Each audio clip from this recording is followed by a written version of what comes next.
Hello अस्सलाम वालेकुम dear students, कैसे हो आप सब? क्या हाल चाल है आप सबके? आई होप कि आप सब ठीक होंगे। मैं भी ठीक हूँ। आज हम यहाँ पे स्टार्ट करने जा रहे हैं हमारा पहला लेक्चर, जो कि है हमारे स्टैटिस्टिक्स में प्राइमरी एंड सेकेंडरी डाटा। जैसे कि लास्ट टाइम मैंने आपको अपने वीडियो डिस्कशन वीडियो में बताया था कि कि मैं आपको स्टैटिस्टिक्स पढ़ाने जा रहा हूँ from very zero to advance level, या हम कहते हैं कहेंगे बेसिक टू एडवांस लेवल, या आप खुद कहो जीरो टू हीरो लेवल। मैं ये मान के चलूँगा कि आप में से कोई भी बच्चा ऐसा नहीं है जिसका मैथ स्ट्रांग है, या जिसका स्टैटिस्टिक्स से कोई भी वाबस्ता है, या कोई भी रिलेशन हो पास्ट में, या आपने ऐसे शख्स को भी नहीं देखा होगा जिसको स्टैटिस्टिक्स के बारे में कुछ पता हो। सो मैं ये मान के चलता हूँ आपको बिल्कुल ज़ीरो से पढ़ाना है, और मैं आपके सारे कंसेप्ट्स ज़्यादा से ज़्यादा एग्जाम्पल्स के थ्रू कवर करने की कोशिश करूँगा, और उसके अलावा अलावा आपके लॉजिक्स बिल्ड करने की कोशिश करूँगा। और एक बात याद रखिएगा कि जो भी मैं यहाँ पे कंटेंट प्रोवाइड करूँगा वो मोर देन सफिशेंट होगा। उसके अलावा कुछ स्टूडेंट्स लास्ट टाइम वीडियो में उन्होंने कमेंट्स की थी कि सर हमें बुक्स बताओ, बुक्स क्या है, सोर्सेस क्या है, वो मैं इस वीडियो के एंड में बताऊंगा। तो अभी मैं आपका टाइम वेस्ट नहीं करना चाहता, सो आप वीडियो में बने रहिए। आज जो हमारा पहला वाला टॉपिक है स्टैटिस्टिक्स का, जो कि है प्राइमरी एंड सेकेंडरी डाटा, उसको हम ख़त्म करेंगे, बिल्कुल एंड करेंगे, द एंड करेंगे। जितना भी मैं यहाँ पे कंटेंट आपको प्रोवाइड कर रहा हूँ वो मोर देन सफिशिएंट है। लेकिन हाँ, जो मैंने नोट्स बनाए हैं, जो आपको अभी स्क्रीन पे दिख रहे होंगे, ये मैंने कंसाइज वे में बनाए हैं, शॉर्ट शॉर्ट नोट्स बनाए हैं। अगर आप कंसेप्ट्स को क्लियर करते हो तब आप जाके इन नोट्स का प्रिंट आउट निकाल सकते हो, और अपने पास आपको वो लिखने का, नोट्स बनाने का टाइम बच सकता है। अदरवाइज मेरी ये सजेशन है कि मैं जब भी आपको पढ़ाऊँगा, मैं आपके कंसेप्ट्स क्लियर करूँगा एग्जांपल्स के थ्रू, तो आप साथ-साथ अपने पास कॉपी रख के वो नोट किया करो। आपके पास एक मतलब शॉर्ट नोट्स होनी चाहिए जो आपके अपने हैंड रिटन हो, तो वो आपको बहुत हेल्प करेगी। सो यहाँ पे हम स्टार्ट करते हैं, सो लेट अस स्टार्ट। थोड़ा सा ब्रीफ इंट्रोडक्शन में देना चाहता हूँ स्टैटिस्टिक्स के बारे में, बाकी इरेलेवेंट में कुछ भी नहीं पढ़ाने वाला हूँ। और हाँ, जो भी मैं कंटेंट आपको यहाँ पे प्रोवाइड करूँगा, मैं ये मान के चलता हूँ कि आप एफएए के स्टूडेंट्स नहीं हो, बल्कि आप जीएसए के स्टूडेंट्स हो। यानी कि मैं बिल्कुल जीरो से स्टार्ट करूँगा और जेएसए लेवल तक का पढ़ाऊँगा। जो जूनियर स्टैटिस्टिकल असिस्टेंट का सिलेबस है स्टैटिस्टिक्स वाला, उसमें 25 मार्क्स वेटेज है, तो मैं उस लेवल तक पढ़ाने की कोशिश करूँगा, या उस लेवल तक मैं पढ़ाऊँगा। क्लियर? तो एफ ए का तो हो ही जाएगा, उसका कोई मसला नहीं है। So let us start. Statistics, statistics का मतलब क्या है? कलेक्शन, ऑर्गेनाइजेशन, यहाँ पे देख सकते हो, collection, organisation, presentation, analysis and interpretation of data. Interpretation of data.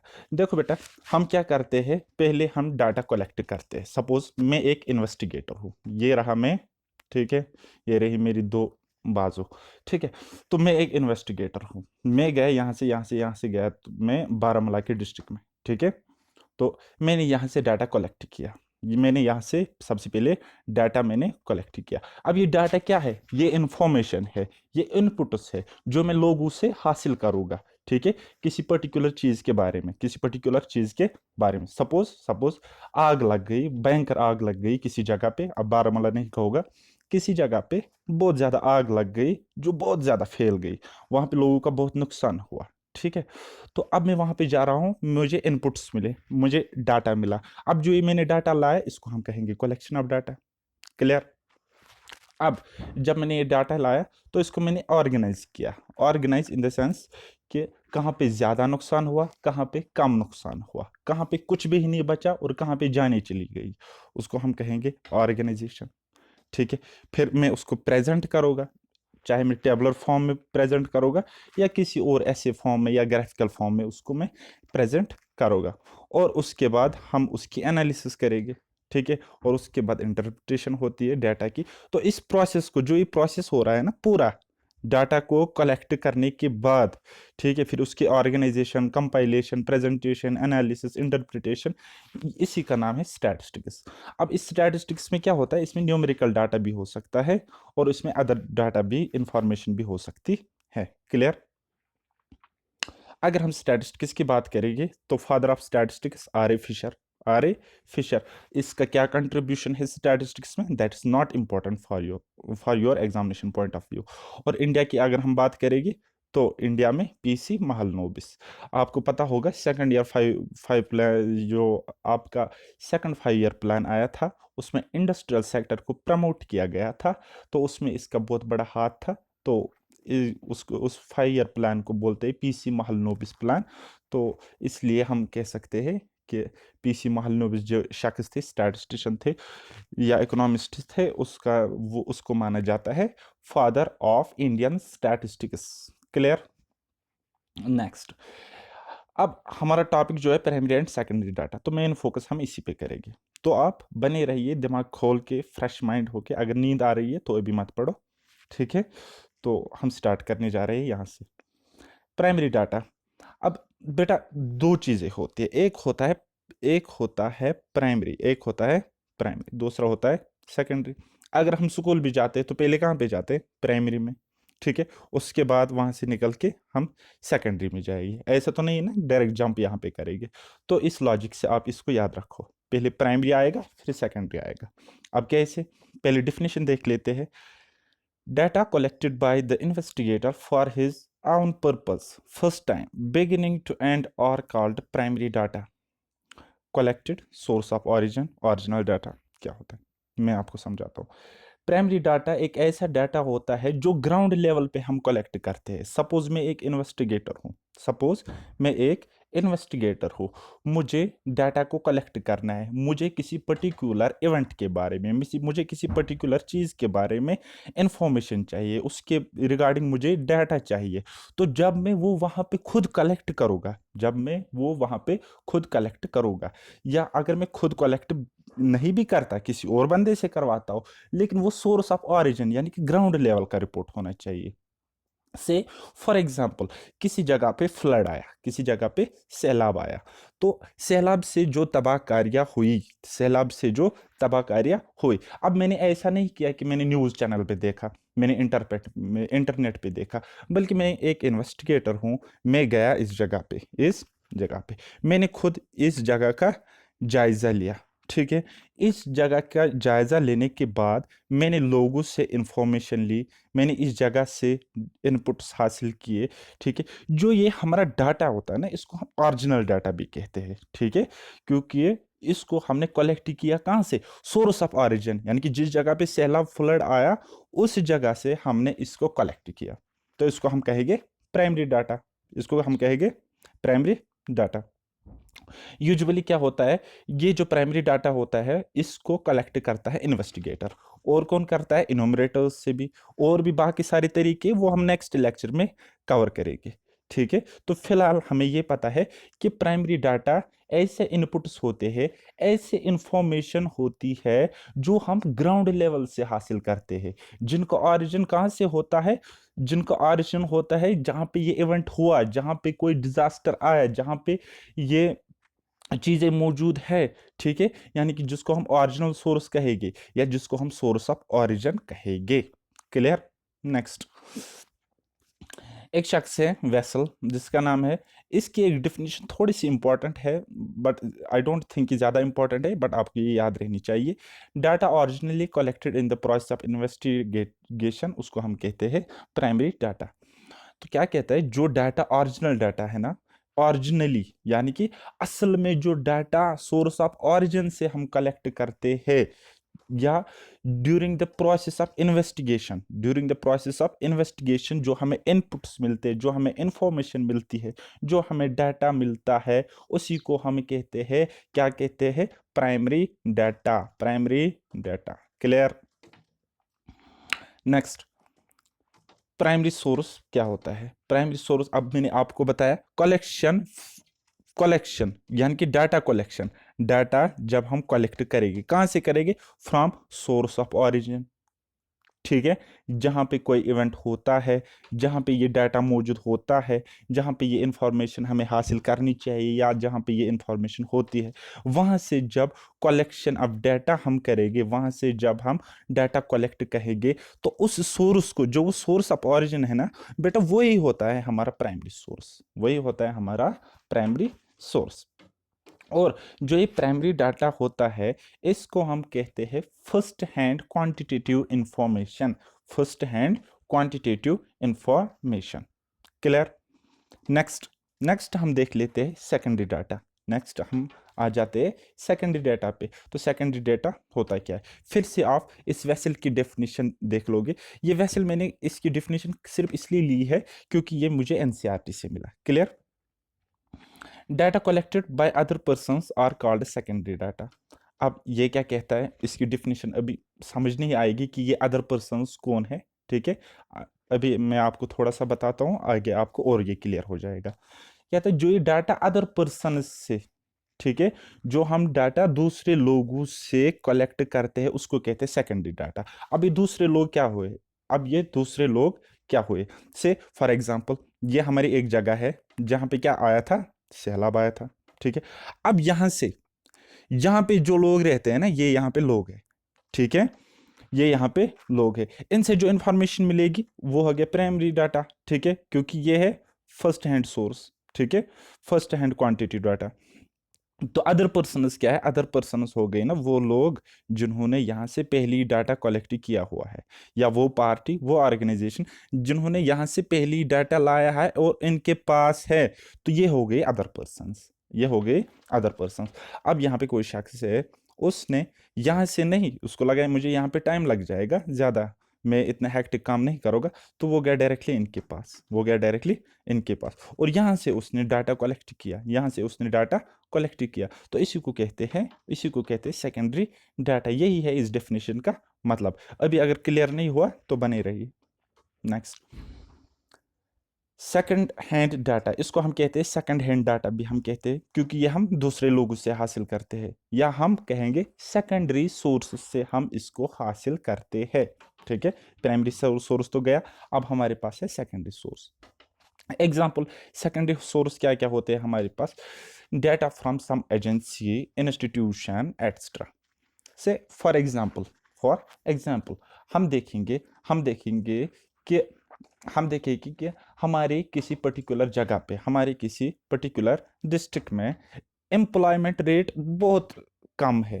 ठीक है, या हम कह सकते हैं अनएम्प्लॉयमेंट बहुत ज़्यादा है, अनएम्प्लॉयमेंट बहुत ज़्यादा है। अब तो दो तरीके हैं ये इंफॉर्मेशन हासिल करने की, दो तरीके हैं। या तो एक इन्वेस्टिगेटर खुद जाए या इनोमरेटर की वजह से, इनोमरेटर की मदद से वहाँ पे जाए और वहाँ पे डोर टू डोर सर्वे करे, वो ये पता लगाए कि किस फैमिली में कितने पढ़े लिखे बेरोजगार है, कितने पढ़े लिखे बेरोजगार है। ठीक है, ये हो गया एक तरीका, इसको हम कहेंगे प्राइमरी डाटा। दूसरी बात, किसी इन्वेस्टिगेटर ने ऑलरेडी ये डाटा कलेक्ट किया हुआ है और ये इंडिया के किसी वेबसाइट पर मौजूद है, इंडिया के किसी मैगजीन में मौजूद है, या किसी इंस्टीट्यूशन में या किसी एजेंसी में ये डाटा ऑलरेडी एग्जिस्ट करता है। ये हो गया कोई इंस्टीट्यूशन, ठीक है, कोई एजेंसी जहाँ पे ये डाटा ऑलरेडी एग्जिस्ट करता है कि किसी पर्टिकुलर डिस्ट्रिक्ट में, किसी पर्टिकुलर स्टेट में, किसी पर्टिकुलर कंट्री में अनएम्प्लॉयमेंट रेट कितनी है। ठीक है, यहाँ पे जो ये डाटा एग्जिस्ट करता है, जब जब कोई दूसरा पर्सन जिसको ये डाटा चाहिए, वो यहाँ से डाटा हासिल नहीं करेगा, बल्कि वो क्या करेगा, यहाँ से डाटा हासिल करेगा। यानी कि जो डाटा ऑलरेडी एग्जिस्ट करता है वो डाटा वो हासिल करेगा किसी इंस्टीट्यूशन से, उसको हम कहेंगे सेकेंडरी डाटा। थोड़ा सा मैं जल्दी इसलिए पढ़ा रहा हूँ क्योंकि मुझे पता है ये थ्योरी है, बिल्कुल बेसिक है, जैसे कि मैंने आपको पिछली बार बताया था, इसमें कुछ ऐसा वैसा नहीं है। Next, information which is already collected and already existing. ये ऐसी इंफॉर्मेशन होती है जिसको ऑलरेडी किसी ने कलेक्ट किया हुआ होता है। ठीक है, और जो ऑलरेडी एग्जिस्ट होती है, एग्जिस्ट इन द सेंस जो मौजूद होती है किसी जगह में। अब ये क्या हो सकता है? ये हो सकता है पब्लिश्ड भी हो सकता है, पब्लिश्ड भी हो सकता है एंड अनपब्लिश्ड भी हो सकता है, अनपब्लिश्ड भी हो सकता है। से फॉर एग्जाम्पल, ठीक है, कोई लोग आए, उन्होंने पता लगाया कोविड-19 के कितने पॉजिटिव केसेस है, कोविड-19 के कितने पॉजिटिव केसेस है। ठीक है, अब क्या हुआ काम, वो गवर्नमेंट के पास रिपोर्ट चला गया, अभी हेल्थ डिपार्टमेंट के पास नहीं गया, अभी गवर्नमेंट डिपार्टमेंट के पास चला गया। ठीक है, या एक ऐप भी यहाँ पे स्टार्ट हुई थी आरोग्य सेतु, ठीक है, वहां पे वो डाटा कहलाएगा प्राइमरी डाटा, ठीक है। अब या तो वो उसको पब्लिश करेगी या वो उसको पब्लिश नहीं करेगी। अब अगर वो उन्होंने उसको पब्लिश किया कि इस डिस्ट्रिक्ट में इतने कोविड पॉजिटिव है, तो वो हो गया पब्लिश्ड डाटा।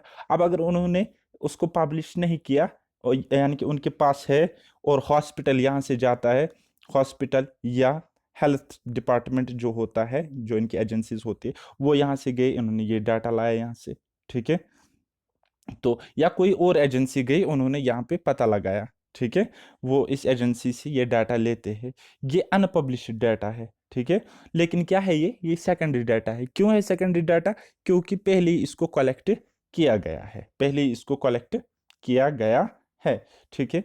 यानी कि हम कह सकते हैं जो सेकेंडरी डाटा होता है, या तो वो पब्लिश्ड होगा या अनपब्लिश्ड होगा, ठीक है, या पब्लिश्ड रिपोर्ट होगा या अनपब्लिश्ड रिपोर्ट होगा। अब जरूरी नहीं है रिपोर्ट ही होगा, मैगजीन भी हो सकता है, बाकी सारी चीजें भी हो सकती है, तो इसको हम कहेंगे सेकेंडरी डाटा।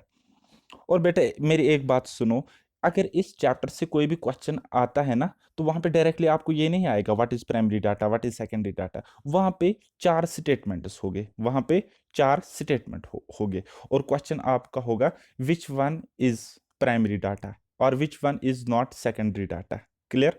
तो आपको ये पता होना चाहिए, आपको पता होना चाहिए कि कौन कौन हमारे पास प्राइमरी डाटा है इस इन स्टेटमेंट्स में, या कौन प्राइमरी डाटा नहीं है, या कौन सेकेंडरी डाटा है, या कौन सेकेंडरी डाटा नहीं है। वो आपको सिर्फ और सिर्फ तब पता चलेगा जब आप ज़्यादा से ज़्यादा एग्जाम्पल्स के थ्रू इन थ्योरी वाले पोर्शंस को समझने की कोशिश करोगे। क्लियर? आई होप कि यहाँ तक कोई डाउट नहीं है। अब नेक्स्ट हम देख लेते हैं। नेक्स्ट मैंने लिखा है difference, primary and secondary data में मोटे मोटे क्या डिफरेंसेस होते हैं, ठीक है, किस तरह से ये अलग अलग है। तो इससे आपके सारे कंसेप्ट्स क्लियर हो जाएंगे और ऊपर वाला जो भी मैंने पढ़ा है वो भी रिवाइज हो जाएगा। नेक्स्ट, पहला वाला हम देखते हैं यहाँ पे, डिफरेंस इन ओरिजिनलिटी। कहता है अब ओरिजिनलिटी में डिफरेंस होती है, क्यों क्यों देख लेते हैं। प्राइमरी डाटा जो होता है वो ओरिजिनल इन नेचर होता है, ओरिजिनल इन नेचर का मतलब ये है कि हमने इसको सोर्स ऑफ ओरिजिन से कलेक्ट किया, जहाँ पे एक्चुअल में ये डाटा मौजूद है, जहाँ पे एक्चुअल में ये इंफॉर्मेशन मौजूद है, हमने वहां से कलेक्ट किया। That is why I am saying, that's why वो कैन से कि प्राइमरी डाटा जो है ये क्या है, ओरिजिनल इन नेचर है, this is original in nature. अब सेकेंडरी डाटा जो है, ये ज़रूरी नहीं है, ये ओरिजिनल भी हो सकता है एंड नॉट ओरिजिनल भी हो सकता है। अब नॉट ओरिजिनल हम सिर्फ इसलिए इसको कहते हैं क्योंकि ये ऑलरेडी एग्जिस्ट करता है, ये ऑलरेडी किसी जगह पे मौजूद होता है, इसको पहले से ही कलेक्ट किया गया होता है, इसको किसी ऑर्गेनाइजेशन ने, किसी पर्टिकुलर पर्सन ने, किसी शख्स ने, किसी ऑर्गेनाइजेशन ने पहले ही इसको कलेक्ट किया और वहां पे अपने पास रखा। और जब कोई दूसरी ऑर्गेनाइजेशन, कोई दूसरा पर्सन आता है, वो डाटा वहां से कलेक्ट करता है, हो सकता है उसकी उसमें कोई एडजस्टमेंट हो सकता है उसमें कोई पर्सनल बयास हो सकता है उसमें कुछ मॉडिफिकेशंस की गई हो सकता है उसमें कुछ चेंजेस की गई हो, तो इसीलिए हम कहते हैं ये ओरिजिनल डाटा नहीं होता है, ये ओरिजिनल डाटा नहीं होता है। आई होप कि यहाँ तक क्लियर हुआ। Next, suitability of objectives.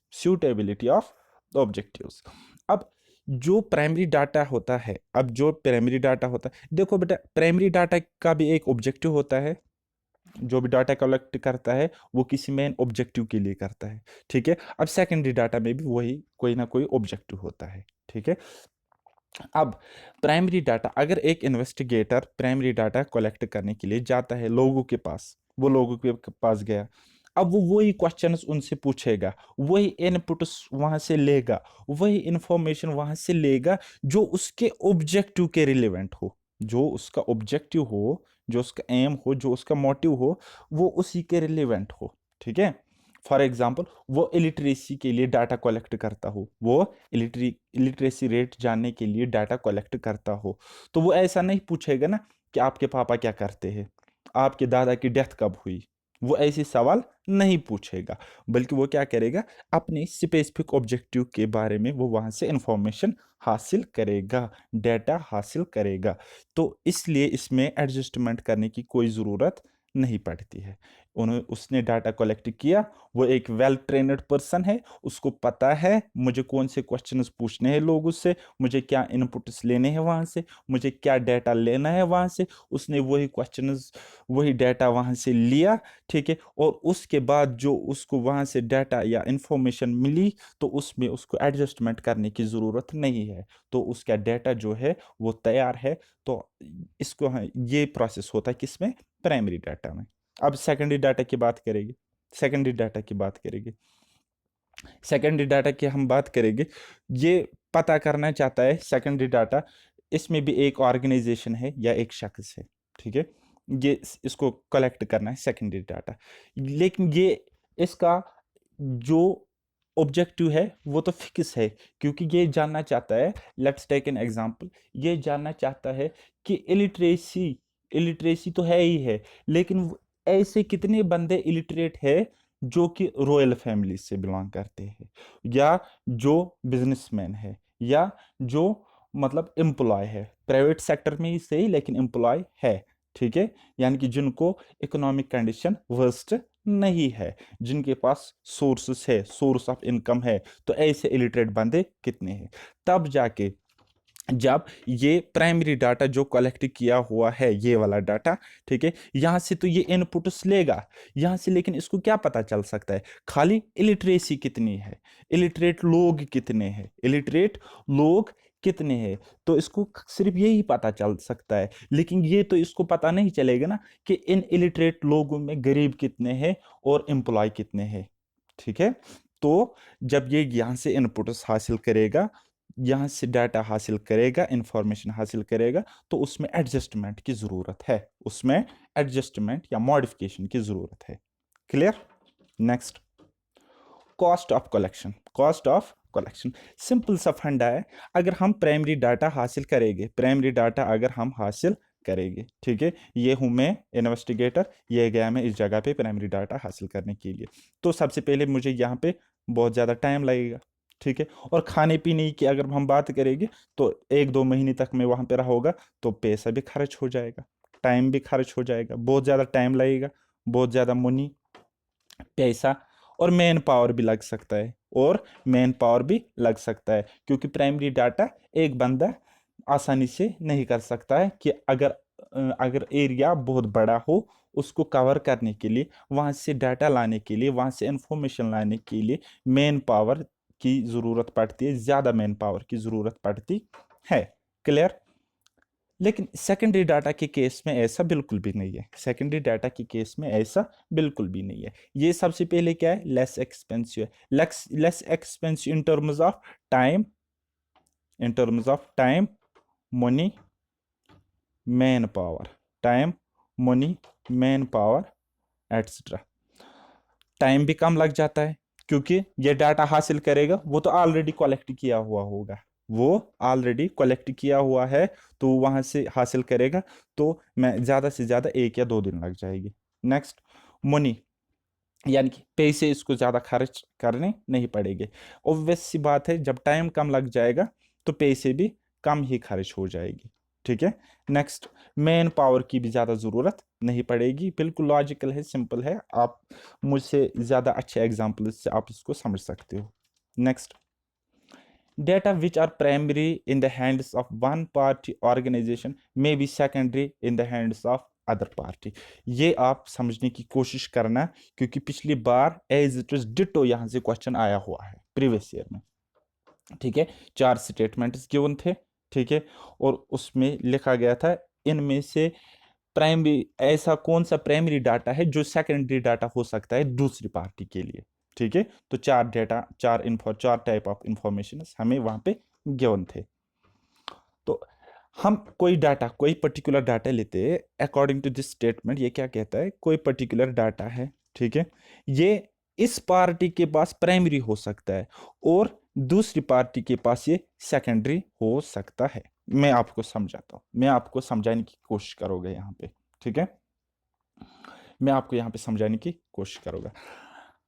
एक सर्वे होती है, एक सर्वे होती है, सपोज ये एक डिस्ट्रिक्ट है हमारा, या ये एक यूटी है हमारा जे&के वाला, ठीक है। एक सर्वे होती है इसमें, ठीक है। एक इन्वेस्टिगेटर आता है, एक टीम आती है यहाँ पे, वो इन्वेस्टिगेशन करती है, वो यहाँ से इंफॉर्मेशन लेती है कि यहाँ पे कितने पोलियो के बच्चे हैं, कितने पोलियो के बच्चे, या कितने ऐसे पेशेंट्स है जो टीबी से गुजर रहे हैं, जो टीबी से गुजर रहे हैं, या किसी पर्टिकुलर डिजीज का सामना कर रहे हैं, वहां से सफर हो रहे हैं, ठीक है। अब इन्होंने यहाँ से इनपुट्स लिए, अब इन्होंने यहाँ से इंफॉर्मेशन ले ली, ठीक है, रखिए अपने पास। अब इनको क्या करना है इस डाटा का, ये लोग जाने, हमें इससे कोई लेना देना नहीं है, ठीक है। इन्होंने ले ली। अब सरकार बदल गई, इलेक्शंस, ठीक है, किसी दूसरी पार्टी ने जीते, ठीक है। अब वो चाहते हैं हम इन पोलियो से जो सफर करते हैं, या अदर डिजीज से जो लोग सफर करते हैं, हम इनको थोड़ा सा फाइनेंशियली सपोर्ट करते हैं, हम इनको फाइनेंशियली सपोर्ट करेंगे, हम इनको पैसा देंगे। अब ये कहाँ से, अब कोई मिनिस्टर, अब अगर उसने 10,000 करोड़ रुपए, ठीक है, एलोकेट किए कि मैं इसमें लोगों की हेल्प करना चाहता हूँ, ठीक है। अब वो खुद तो नहीं जाएगा ना, इतनी बड़ी एरिया, इतने बड़े एरिया में वो जाएगा, खुद पता लगाएगी कि किस जगह पे कितने लोग हैं, ठीक है। वो क्या करेगा, किसी ऑर्गेनाइजेशन से ये डाटा कलेक्ट करेगा, ठीक है। वो सपोज आ गया इसी के पास, किसके पास, ऑर्गेनाइजेशन नंबर 1, पहली पार्टी के पास, जिनके पास ऑलरेडी ये डाटा एग्जिस्ट करता है, जिनके पास ये ऑलरेडी डाटा एग्जिस्ट करता है। तो इन्होंने बोला भाई कोई बात नहीं, आप ये रख लो डाटा, ठीक है, हमारा जो काम करना था वो हो गया, हमें जो काम करना था, जो हमारे लिए मेन मोटिव था, वो तो हो गया। अब आप एक काम कर लो, आप ले लो ये डाटा, हमें कोई मसला नहीं है। अब यही डाटा है, ये एक्चुअल में कौन सा डाटा है, ये एक्चुअल में ये वाला डाटा है ना, ठीक है। अब ये इनके पास, पार्टी 1 के पास ये था प्राइमरी डाटा, क्योंकि क्योंकि कहां से इन्होंने हासिल किया था, सोर्स ऑफ ऑरिजिन से, सोर्स ऑफ ऑरिजिन से। अब ये इस दूसरी पार्टी के पास, जो कि पॉलिटिकल पार्टी है, ठीक है, इनके पास ये बन जाता है सेकेंडरी डाटा, इनके पास ये बन जाता है सेकेंडरी डाटा। आई होप कि यहां तक सारे डाउट आपके क्लियर हुए, ठीक है। नेक्स्ट, आप अगेन मैं कहता हूं, ज्यादा से ज्यादा एग्जाम्पल्स के थ्रू आप इसको समझने की कोशिश करोगे, समझने की कोशिश करोगे, ठीक है। जैसे कि हमारा 12th के रिजल्ट आ गई, परसों आ गए थे कभी, ठीक है। तो उसमें हम पता लगाएंगे कि कितने बच्चे ऐसे जिनके मार्क्स 90% से ज्यादा है, 90% से ज्यादा है। अब हमने पता लगा लिया, ठीक है। अब हमारे पास एक डाटा है, अब हमारे पास एक डाटा है 12th पास स्टूडेंट्स के, ऐसे बच्चे स्टूडेंट्स, यानी कि ऐसे स्टूडेंट्स जिनके 90% प्लस मार्क्स है, ठीक है। तो वो हमारे पास डाटा, अब हमें इसको क्या करना है, वो हमारा काम है। अब कोई इंस्टीट्यूशन आता है, जैसे कि हमारा JK study for civil service, ठीक है। इन्होंने एक ऑफर निकाला इन बच्चों के लिए, बोला जो भी 90% से ज्यादा मार्क्स लाने वाले बच्चे हैं, हम उनको ये फैसिलिटीज देंगे, ठीक है, हम उनको ये कोर्सेज प्रोवाइड करते हैं, हम उनको ऐसा ऐसा स्कॉलरशिप यहाँ से देंगे, ठीक है। लेकिन अब उन्होंने यहाँ से कलेक्ट नहीं किया, इनके पास इतना टाइम नहीं है, तो आप अक्सर गए, ठीक है। तो उसको पता था यहाँ पे एक इन्वेस्टिगेटर है, इसने ये डाटा कलेक्ट किया हुआ है, तो उसने यहाँ से डाटा ले लिया, ठीक है। और उसको एक आइडिया होगा कि कितने बच्चे हमें ज्वाइन कर सकते हैं, ठीक है। उस हिसाब से वो अपनी फर्दर प्लानिंग करेगा। तो जो यही डाटा है ना, ये तो यही डाटा है, यहाँ पे ये था प्राइमरी, और यहाँ पे ये बन गया सेकेंडरी। क्लियर? तो ये मोर देन सफिशिएंट है इतना। आपके अगर कॉन्सेप्ट्स क्लियर हुए तो कोई भी बुक पढ़ने की जरूरत नहीं है। अब मुझे याद आ गया कि आपने पिछले जो मैंने सिलेबस डिस्कशन किया हुआ था, उसमें कुछ स्टूडेंट्स ने नीचे कमेंट बॉक्स भरा हुआ था कि सर बुक बताओ, बुक बताओ, बुक बताओ। तो देखो बेटा, इसके लिए कोई स्पेसिफिक बुक मार्केट से नहीं मिलेगी, याद रखो मेरी बात, ठीक है। अगर मैं अपनी बात करूँगा, मैं आपको स्टैटिस्टिक्स पढ़ा रहा हूँ, मैं कलेक्ट कर रहा हूँ ये 4 बुक्स से, मेनली मेरे पास 4 से 8 बुक्स है, ठीक है, लेकिन मैं 4 बुक्स से आपको पढ़ा रहा हूँ, ठीक है। एक मेरे पास है एनसीईआरटी, ठीक है, और एक बुक आती है इकोनॉमिक्स की बुक एक आती है, क्लास 11th की है, वो टी आर जैन की, वीके ओहरी एंड टी आर जैन की वो बुक है, ठीक है, उस पे कुछ चैप्टर्स आपको मिलेंगे, ठीक है। थ्योरी उसमें बहुत अच्छा सा दिया हुआ है, बट आई डोंट थिंक उस पे जो कैलकुलेटिव वाले क्वेश्चन, कैलकुलेशन वाले क्वेश्चन है वो ठीक है, ठीक है। तो नेक्स्ट मेरे पास है एक बुक, बहुत बड़ी बुक है, मास्टर्स एंड बैचलर्स डिग्री में हम उसको पढ़ते हैं। एस.सी. गुप्ता की बुक है, fundamentals of statistics. Fundamentals of statistics मेरे पास एक बुक है, तो वहाँ से। और और जो मेरे ग्रेजुएशन या मास्टर्स डिग्री के क्लास नोट्स है, जो मेरे अपने नोट्स है, जो मेरे अपने नोट्स है, मैं उनसे ये मटेरियल जो है, जो भी कंटेंट है, वहाँ से इन 4 सोर्सेज से मेनली मैं कलेक्ट करके आपको बेस्ट वे में यहाँ पे प्रेजेंट करता हूँ, आपको समझाने की कोशिश करता हूँ, ठीक है। फिर भी अब अगर आपको बुक्स लानी है तो मैं सजेस्ट करूँगा एनसीईआरटी। कोई भी एनसीईआरटी ले लो, तमिलनाडु की ले लो और कोई ले लो जो आपको ठीक लगे, ठीक है। उसके अलावा टी आर जैन वी के ओहरी, टी आर जैन वी के ओहरी की बुक ले लो। और उसके अलावा बहुत सारे टॉपिक्स फिर भी ऐसे रहेंगे जो आपको एनसीईआरटी से नहीं मिलेंगे, तो उसके लिए अब मैं क्या कहूँगा, ले आओ फिर एस सी गुप्ता की बुक, लगभग 700 750 रुपये के करीब आपको मार्केट से मिलेगी, लेकिन ये बहुत बड़ी बुक है, आई डोंट थिंक आपको उतना पढ़ने की ज़रूरत है। क्लियर? तो मे भी हो सकता है मैंने जो ये लेक्चर पढ़ाया फर्स्ट टाइम मैं मोबाइल की स्क्रीन पर पढ़ा रहा हूँ, हो सकता है मैं अपना 100% न देता हूँ, ठीक है, जो कि मुझे थोड़ा सा फील आ रहा है कि मैं उस वे में प्रेजेंट नहीं कर सकता जिस जिस तरीके से मैं बोर्ड पे पढ़ाता हूँ, ठीक है। बट धीरे धीरे इम्प्रूवमेंट थोड़ी सी आ जाएगी, और जैसा ही आपका हार्ड वाला पोर्शन स्ट्रांग होगा ना, तब तक मैं तो एक क्विक लर्नर हूँ तब तक बहुत सारी चीज़ों में इम्प्रूवमेंट, सुधार आया हुआ होगा, तो आपको कोई भी दिक्कत नहीं होगी। तो अगेन आई एम सेइंग कि मैं बिल्कुल जीरो से लेके आपको बहुत एडवांस लेवल तक पढ़ा होगा, तो आपका ये स्कोरिंग सब्जेक्ट रहना चाहिए, ये मेरा वादा है, ये मेरा प्रॉमिस है आप लोगों के साथ, ठीक है। बाकी मैं यहाँ पे पढ़ाता हूँ कि नहीं पढ़ाता हूँ उसकी कोई कन्फर्मेशन नहीं है, उसकी अभी तक कोई गारंटी नहीं है, लेकिन हाँ ज़रूर मैं आपको कहीं ना कहीं पे मिलूंगा। आप अगर मैथ्स पे Tariq sir, maths by reasoning पे तारिक सर, स्टैटिस्टिक्स पे तारिक सर, तो डेफिनेटली मैं आपको किसी न किसी चैनल पे मिलूंगा। तो आई डोंट थिंक यहाँ पे कुछ मुझे ज़्यादा बोलने की ज़रूरत है, तो आप मेहनत करते रहिए, बेस्ट ऑफ लक, अल्लाह हाफिज़।